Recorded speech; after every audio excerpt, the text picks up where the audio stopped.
ముతుకూరు మండలం కృష్ణాపట్నం గ్రామంలో వెలిసిన శ్రీ వేణుగోపాల స్వామి ఆలయంలో బాలాలయ విగ్రహాల జల విసర్జన కార్యక్రమం జరిగింది. దేవస్థానం చైర్మన్ మామిడాల శ్రీనివాసులు, ఈవో గిరికృష్ణ ఆధ్వర్యంలో ప్రత్యేక ఏర్పాట్లతో విగ్రహాలను ఊరేగింపుగా నిమజ్జనానికి సముద్ర తీరానికి తరలించారు. ముందుగా వేద పండితుల మంత్రోచ్చరణ నడుమ శాస్త్రోక్తంగా విగ్రహాలకు పూజలు నిర్వహించారు. అనంతరం ప్రత్యేక వాహనంలో కృష్ణాపట్నం సముద్ర తీరంలో నిమజ్జనం చేశారు. ఈ సందర్భంగా వేద పండితులు మాట్లాడుతూ పురాతనమైన విగ్రహాలలో కొన్ని లోపాలు ఉండడంతో నూతన విగ్రహాలను ఏర్పాటు చేసిన అనంతరం వాటిని జల విసర్జన చేయడం జరుగుతుందన్నారు. ఈ కార్యక్రమంలో తెలుగు యువత నాయకులు రాగాల శివకృష్ణ, గోవిందు తదితరులు పాల్గొన్నారు.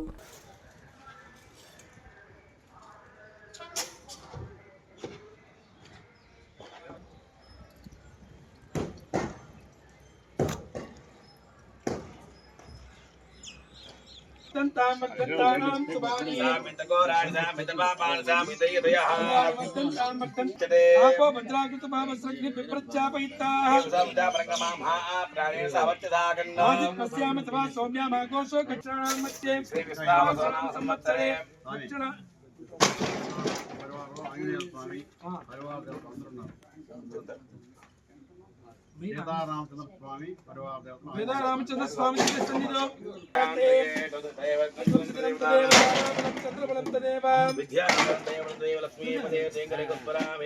యోగీశ్వర కృష్ణ యత్ర పార్థో ధనుద్ధరః సకల కళ్యాణ భగవదాలయే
సార్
చేతికి కప్పులు ఇచ్చేస్తాయి వాళ్ళకి కాదు, వాళ్ళ కప్పులు తెచ్చుకొని మీరు ఏమి తీసుకో.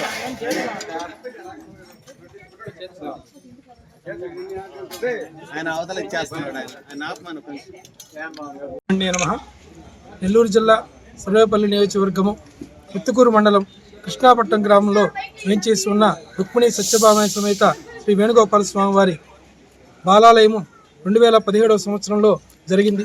తదనంతరం నూతన దేవాలయాన్ని నిర్మించిన తర్వాత 2022 సంవత్సరం స్వామివారి నూతన శిలాబింబాలన్నింటి కూడా ప్రతిష్ఠ గావించబడి రాజగోపుర మహాసంప్రోక్షణ అంతా కూడా జరిగింది. పూర్వం ఉన్న బింబాలు కొద్దిగా లోపాలు ఉండడం వల్ల, అవి భిన్నమై ఉండడం వల్ల వాటన్నిటి బాలాలయంలో ఉండే ఆ బింబాలని ఈరోజు సోమవారంలో దాని అన్నింటినీ కూడా జల విసర్జన చేయడం కోసము పూజా కార్యక్రమాలంతా కూడా జరిగింది. ఈ కార్యక్రమం అంతా కూడా సర్వేపల్లి శాసనసభ్యులు సోమిరెడ్డి చంద్రమోహన్ రెడ్డి గారి ఆదేశాల మేరకు, ఆయన సూచనల మేరకు దేవస్థానం ధర్మకర్తల మండలి చైర్మన్లైన మామిడాల శ్రీనివాస్ గారు మరియు కార్యనిర్వహణాధికారి శ్రీ గిరికృష్ణ గారు మరియు ట్రస్ట్ బోర్డు సభ్యులు మరియు ఈ గ్రామస్తులందరి సహకారంతో ఈ పూజా కార్యక్రమాలంతా జరిపి పూర్వ బింబాలు ఏదైతే లోపాలు ఉన్నాయో వాటన్నింటినీ మనం విసర్జించాలని చెప్పి నూతన బింబాలను ప్రతిష్ఠ చేసుకున్నాం. ఆ బింబాలన్నింటినీ కూడా ఈరోజు పూజా కార్యక్రమం శుద్ధి చేసి పూజా కార్యక్రమంతో జరిపి ఈరోజు సముద్రంలో జల విసర్జన చేస్తున్నాము. ఈ కార్యక్రమానికి గ్రామస్తులందరూ కూడా వచ్చేసి స్వామివారి అనుజ్ఞ తీసుకుని, మొదట ఏదైతే లోపల విగ్రహాలు ఉన్నాయో కొత్తగా ప్రతిష్ఠించే స్వామివారిని అనుజ్ఞ తీసుకుని మమ్మల్ని అందరినీ కూడా పూర్వం అంతా కూడా వేంచేసి ఇక్కడ మా గ్రామస్తులందరినీ కూడా మీరు స్వామి మోక్షాన్ని ఇచ్చి మమ్మల్ని అందరూ కూడా కాపాడుతున్నారు. ఈ భిన్నమైన దానివల్ల మేము నూతన బింబాలంతా ప్రతిష్ఠ చేసుకున్నాము. ఇప్పుడు మిమ్మల్ని తీసుకెళ్లేసి జల విసర్జన చేస్తున్నామని చెప్పి ప్రార్థన చేసుకొని ఈరోజు ఆ కార్యక్రమం శాస్త్రోక్తంగా ఆగమ శాస్త్రం ఏ విధంగా తెలుపున్నారో ఆ విధంగా పూజా కార్యక్రమం అంతా జరిపి విసర్జన కార్యక్రమం చేస్తున్నాము. భక్తాదులందరూ కూడా స్వామివారి అనుగ్రహాన్ని పొంది సత్సంతానంతో సుఖ సౌభాగ్యాలతో వర్ధిల్లాలని కోరుకుంటున్నాం. స్వస్తి ప్రజాపరి పరిపాలయంతాం న్యాయేన మార్గేణ మహీమహీషా గోబ్రాహ్మణేపి శుభమస్తు నిత్యం లోకా సమస్తా సుఖినో భవంతు. 2024-25 10th క్లాస్ ఫలితాలలో డాక్టర్ ఎస్ఆర్కే విశ్వసాయి స్కూల్ విద్యార్థుల విజయ విహారం. పి ఖ్యాతి లక్ష్మి 595, కె తేజస్విని 594, ఓ సంజన 591 మార్కులు సాధించడమే కాకుండా 580కి పైగా 10 మంది విద్యార్థులు, 550కి పైగా 37 మంది విద్యార్థులు, 500కు పైగా 58 మంది విద్యార్థులు అత్యుత్తమ ఫలితాలు పొందారు. స్ట్రెస్ ఫ్రీ ఎడ్యుకేషన్ తో ఎన్నో ఎక్స్ట్రా కరికులర్ యాక్టివిటీస్ మరియు విశాలమైన ప్లే గ్రౌండ్ కలిగి ఎందరో విద్యార్థులకు విజయాన్నందిస్తున్న the best school doctor SRK Vishwasai school. అడ్మిషన్లు జరుగుతున్నవి. సంప్రదించండి. Branch 1 Magunta layout, branch 2 children's park road, Nellore.